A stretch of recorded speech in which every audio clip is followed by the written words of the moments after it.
Hello everyone. तो कैसे हो आप सभी? होप आप सभी अच्छे होंगे। आज हम पढ़ेंगे ओम्स लॉ। तो बहुत इजी टॉपिक आपका साइंस का।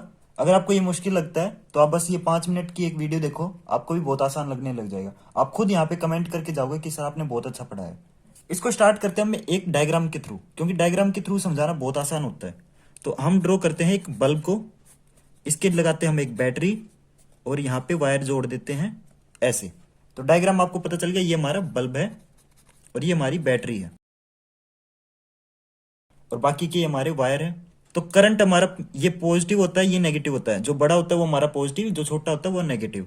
तो पॉजिटिव से करंट फ्लो करता है नेगेटिव के थ्रू। ये हमारा एक सर्किट है। तो मैं ना इसको थोड़ा साइंस के हिसाब से नहीं पढ़ाऊंगा, मैं आपको ऐसे पढ़ाऊंगा कि आपको ऐसे लगेगा कि रियल लाइफ के साथ जुड़ा हुआ है। तो आपने बचपन में क्या किया हुआ है, एक छोटे बल्ब आते हैं एलईडी वाले, देखे होंगे जो रेड कलर के होते हैं, ग्रीन कलर के होते हैं। तो आपने जला के देखे होंगे छोटे सेल से। छोटा सेल का मतलब मेरा, जो घड़ी में ऐसा सेल नहीं लगता छोटा, इससे जला के देखे होंगे, वो जल जाता है। फिर आपके जो बड़ी घड़ी में सेल डलते हैं इस टाइप वाले, मैं आपको दिखा देता हूँ। तो इस टाइप वाले सेल, ये आपका पॉजिटिव होता है जहां से निकला हुआ है, और ये आपका नेगेटिव होता है। ये हमारा बड़ा सेल हो गया। इससे भी बड़ा सेल आता है हमारा, एक गीजर में डलता है।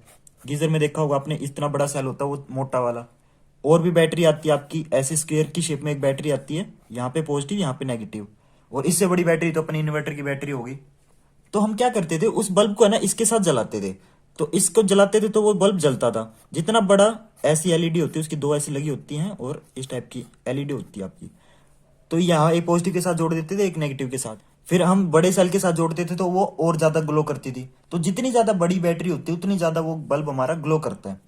तो यानी कि जितनी ज्यादा बड़ी बैटरी उतनी उसकी ज्यादा पावर। पावर का मतलब क्या होता है? पावर का मतलब होता है वोल्टेज। साइंस की भाषा में उस पावर को क्या बोलते हैं? वोल्टेज बोलते हैं। कि किसी भी बैटरी की कितनी ज्यादा वोल्टेज है, जितनी ज्यादा उसकी वोल्टेज होगी उतना ज्यादा वो बल्ब को ज्यादा ग्लो करवाएगी, ज्यादा हमारा बल्ब ग्लो करेगा। तो छोटे सेल की सिंपल सी बात है, कम वोल्टेज होगी, इसकी कम, इसकी ज्यादा। जितना ज्यादा बड़ी बैटरी उतनी ज्यादा वोल्टेज। और लास्ट में हम क्या करते थे, उस बल्ब को डायरेक्ट तार से जोड़ के सॉकेट के अंदर लगा देते थे। सॉकेट हमारा जिसमें हम फ्रिज लगाते हैं, फ्रिज का प्लग लगाते हैं, या फिर टीवी का प्लग लगाते हैं, उसको सॉकेट बोलते हैं। और उसमें क्या होता था, वो बल्ब हमारा फट जाता था, या तो फ्यूज हो जाता था, या फट जाता था, या जल जाता था। क्योंकि जो हमारे घर में वोल्टेज आ रही है ना, वो बहुत ज्यादा है। कितनी वोल्टेज होती है वो? 220 वोल्ट होती है, जो हमारे घर की सप्लाई में आती है, इलेक्ट्रिसिटी सप्लाई में आती है। तो वो बहुत ज्यादा है, उससे मतलब हम भी मर सकते हैं, इतनी ज्यादा वोल्टेज होती है वो, हमें तक जला देगी वो बल्ब। तो क्या ही है उसके आगे। तो छोटे सेल की मान के चलते हैं, इसकी होती है 1 वोल्ट, इसकी होती है करीब 3 वोल्ट, इसकी करीब 5 वोल्ट, और इसकी 50 वोल्ट। और जो हमारा इन्वर्टर की बैटरी होती है उसकी ज्यादा होती है। कई लोग घर में दो दो बैटरी भी लगा देते हैं। तो इसके कंपैरिजन में ये बिजली हमारी बहुत ज्यादा है, तो वो हमारा बल्ब जल जाता है। तो इससे आपको क्या समझ आया कि जितनी ज्यादा वोल्टेज उतना ज्यादा ग्लो, उतना ज्यादा बल्ब आपका ग्लो करेगा। तो बल्ब हमेशा किस चीज पे डिपेंड करता है कितना ग्लो करेगा? वो आपका वोल्टेज के ऊपर डिपेंड करता है। जितनी ज्यादा पीछे से वोल्टेज आएगी, वोल्टेज का मतलब क्या होता है? करंट। जितनी ज्यादा वोल्टेज उतना ज्यादा करंट, और जितना ज्यादा करंट उतना ज्यादा वो बल्ब हमारा ग्लो करेगा। आया समझ? तो voltage is directly proportional to current. Directly का मतलब क्या है? ये वर्ड आपको थोड़ा मुश्किल लगेगा, डायरेक्टली प्रोपोर्शनल, लेकिन मैं आपको आसानी से समझाता हूं कि आपका आसान भाषा में क्या होता है डायरेक्टली प्रोपोर्शनल। कि जितना ज्यादा वोल्टेज बढ़ेगा उतना ज्यादा करंट बढ़ेगा, जितना ज्यादा वोल्टेज कम होगा उतना ज्यादा करंट कम होगा। तो वोल्टेज बढ़ी तो करंट बढ़ा, वोल्टेज कम हुई तो करंट कम हुआ। तो आपने कई बार नोटिस किया होगा कि हमारे घर पे ना डिम लाइट आती है। डिम लाइट का मतलब होता है कि वोल्टेज कम आ रही है।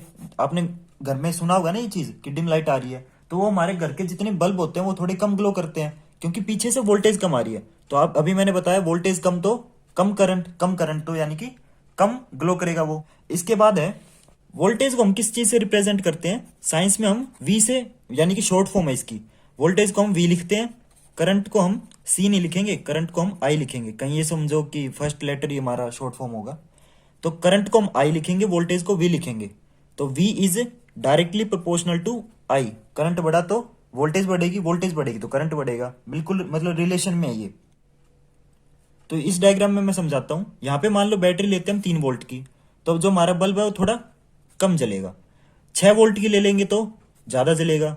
12 वोल्ट की ले लेंगे तो और ज्यादा जलेगा। और लास्ट में अगर हम इसको 220 वोल्ट में डाल देंगे, मान लो प्लग के अंदर डाल दिया, तो वो एक पूरा ही जल जाएगा। ये मत समझना कि ज्यादा जलेगा, वो पूरा ही जल जाएगा क्योंकि ज्यादा करंट हो जाएगा। उसके जो तार है वो हैंडल नहीं कर पाएगा, वो छोटा बल्ब है ना। लेकिन जो बड़े बल्ब होते हैं उसको तो हम जला सकते हैं क्योंकि वो हैंडल कर लेते हैं, छोटे वाले बल्ब नहीं हैंडल करते। हमारे जो घर में नॉर्मल बल्ब यूज करते हैं वो हैंडल कर लेते हैं 220 वोल्ट के, क्योंकि वो उस हिसाब से बने हैं। तो इसके बाद आता है आपका डेफिनेशन। अब हम चलते हैं जो बुक की लैंग्वेज है उसके हिसाब से। अभी हमने घर वाली लैंग्वेज के हिसाब से पढ़ा कि जितनी ज्यादा बड़ी बैटरी उतना ज्यादा बल्ब जलेगा, जितनी ज्यादा वोल्टेज उतना ज्यादा करंट, जितना ज्यादा करंट उतना ज्यादा वो बल्ब हमारा ग्लो होगा। अब आती है हमारी बुक की लैंग्वेज यानी कि डेफिनेशन। अब मैं वो चीज लिखता हूं जो आपको एग्जाम में लिख के आनी है, तो आपको थोड़ा इंग्लिश बना के लिखनी है एग्जाम में ताकि आपको नंबर मिले। तो क्या लिखोगे आप? इट स्टेट्स दैट, कि हमारा जो ओम्स लॉ है वो क्या कहता है, इसका मतलब ये it states that the potential difference. तो एक नया वर्ड आ गया आपका पोटेंशियल डिफरेंस। चिंता मत करो, इसको भी बहुत आसानी से समझाऊंगा पोटेंशियल डिफरेंस क्या होता है। अप्लाइड अक्रॉस, ये डेफिनेशन है ना, आपको रटने की कोई जरूरत नहीं है, आप समझ लो। बस मैं अभी समझाऊंगा, एक बार लिख दूं ताकि आपको पता चल जाए। To the current flowing, to the current flowing in the circuit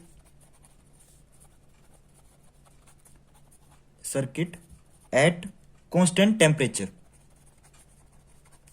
तो हमारी डेफिनेशन लिख दी मैंने, थोड़ी राइटिंग संभाल लेना।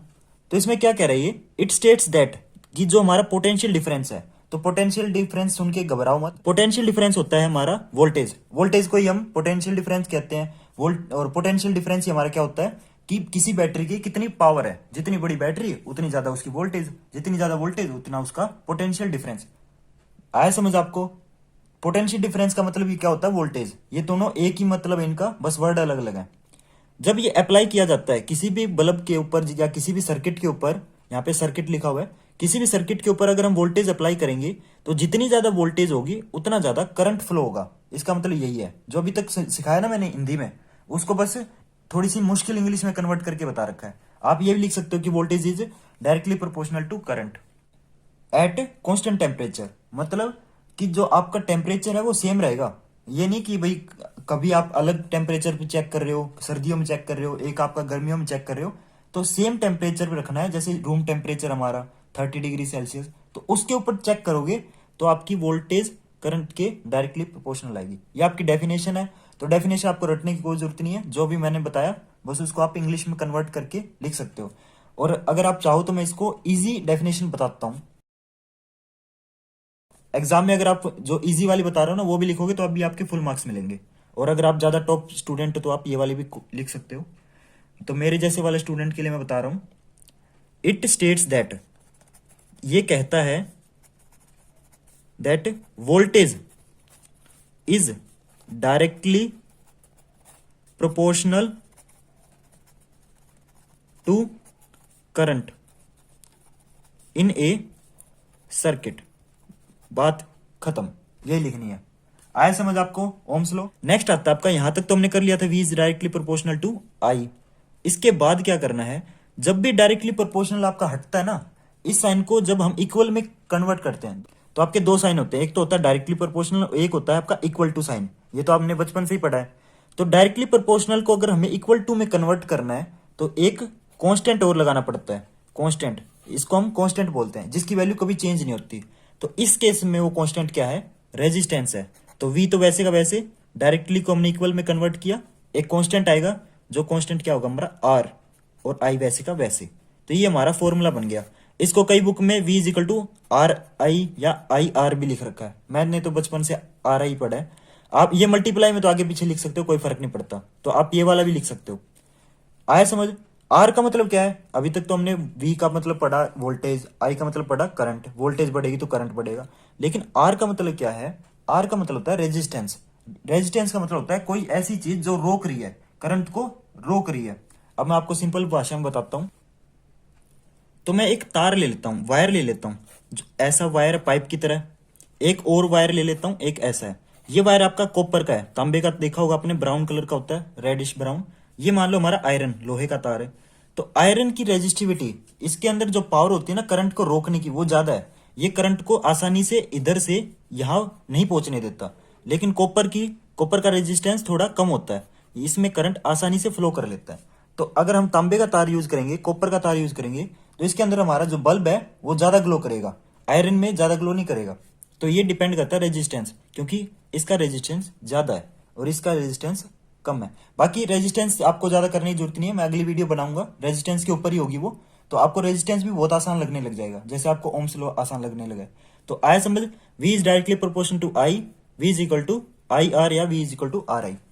फिर उसके बाद आता है हमारा graphical representation of Ohm's law. तो जो ओम्स लॉ है उसको हमें ग्राफ पे रिप्रेजेंट करना है। तो आपको सुनने में थोड़ा मुश्किल लग रहा होगा, लेकिन मुश्किल है नहीं। तो हम क्या करते हैं, ग्राफ ड्रॉ करेंगे, एक लाइन हम हॉरिजॉन्टल ड्रॉ करेंगे, एक लाइन हम वर्टिकल ड्रॉ करेंगे। तो वर्टिकल लाइन पे हम V लिखेंगे, V का मतलब है वोल्टेज, और हॉरिजॉन्टल लाइन पे हम I लिखेंगे, I का मतलब है करंट। तो एरो ड्रॉ करेंगे कि मतलब हमारा करंट इस साइड बढ़ रहा है और वोल्टेज ऊपर की तरफ बढ़ रही है। तो ये वोल्टेज थोड़ी पास में लिख देना, मैंने दूर लिख दी, कोई नहीं। लाइन कभी भी ड्रॉ करोगे ओम्स लॉ की, तो हमेशा सीधी लाइन ड्रॉ करनी है और झुकी हुई लाइन ड्रॉ करनी है। वो लाइन आपकी ऐसे हो सकती है, या फिर आपके लिए कैसे हो सकती है, देखो ये लाइन या तो ऐसी भी हो सकती है, ज्यादा झुकी हुई भी हो सकती है, कम झुकी हुई भी हो सकती है, लेकिन झुकी हुई होनी चाहिए। ये नहीं कि इसी लाइन के ऊपर ड्रॉ कर दिया या इसके ऊपर ड्रॉ कर दिया, ऐसे नहीं चलेगा। या तो एक काम करो, आसान है सबसे, बीच में ड्रॉ कर दो, वो ज्यादा आसान रहेगा। नंबरिंग लगाना चाहो लगा सकते हो, ना लगाना चाहो कोई फर्क नहीं पड़ता, लेकिन मैं समझाने के लिए लगा देता हूं। यहाँ पे जैसे 10, 20, 30, 40, 1 2 3 4, 1 2 3 4। इसका मतलब क्या है कि आपकी जैसे जैसे वोल्टेज बढ़ रही है, जैसे वोल्टेज बढ़ी 1, तो करंट हमारा कितना हो गया 10, तो करंट भी बढ़ रहा है। वोल्टेज फिर आपकी 2 हो गई, तो करंट आपका कितना हो गया 20। वोल्टेज आपकी 30 हो गई तो करंट आपका, सॉरी, वोल्टेज अगर आपकी 3 हुई तो करंट आपका 30 हो गया। तो ये क्या समझा रहा है हमें कि जैसे जैसे वोल्टेज बढ़ रही है वैसे वैसे हमारा करंट बढ़ रहा है। तो यही तो था हमारा ओम्स लॉ कि V is directly proportional to I, यानी कि अगर V बढ़ेगा तो आपका करंट बढ़ेगा, V कम होगा तो आपका करंट कम होगा। तो जैसे जैसे अगर हमारे 2 से 1 पे आ रहे हैं तो हमारे करंट भी 20 से 10 पे आ रहा है, तो हमारा करंट भी कम हो रहा है। आया समझ? तो हमारा ग्राफिकल रिप्रेजेंटेशन बस यही था। तो हमारा ओम्स लॉ कंप्लीट हो गया। होप करता हूं आपको जितना भी मैंने पढ़ाया है वो आपको बिल्कुल करेक्ट समझ आया होगा। इतना मुश्किल टॉपिक नहीं है। तो बस मैंने अपनी ड्यूटी पूरी कर दी, अब आप अपनी ड्यूटी पूरी करो। आपकी ड्यूटी है कि जो एक यूट्यूबर 3 मैजिकल वर्ड्स बोलता है ना, लाइक कमेंट एंड शेयर, बस वो कर दो। लाइक करोगे तो मेरी वीडियो का चांस बढ़ जाता है 1 गुना वायरल होने का, कमेंट करोगे तो 2 टाइम्स बढ़ जाता है, और शेयर करोगे तो 3 टाइम्स बढ़ जाता है इस वीडियो को वायरल होना। तो प्लीज करें भाई, और सब्सक्राइब तो आपको पता ही है, आप इतने समझदार हो ही कर ही दोगे। होप करता हूं इस वीडियो में मैंने जितने भी अक्षर बोले हैं वो हर अक्षर आपका कहीं ना कहीं लाइफ में हेल्प करे। Thank you.